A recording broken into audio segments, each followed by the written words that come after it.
My name is Hita Thawani. I'm from Pune. Hi, myself Paparnam. I'm Arya. I'm from Maharashtra. I'm from Noida. I'm from Shopur, Madhya Pradesh. I am from Vijayawada.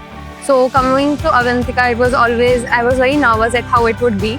But in past 2 days, I'm so happy that it is working so well. I'm becoming excited for the next another day of Aarambh.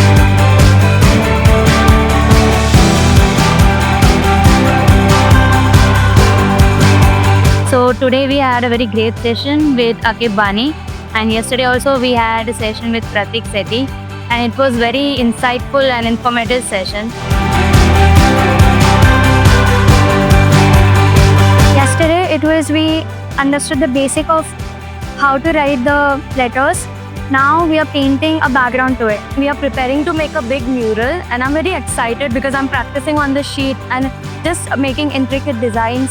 The college has already given us so much content and so much variety of workshops, and this is my first time doing something like this, and it's really fun.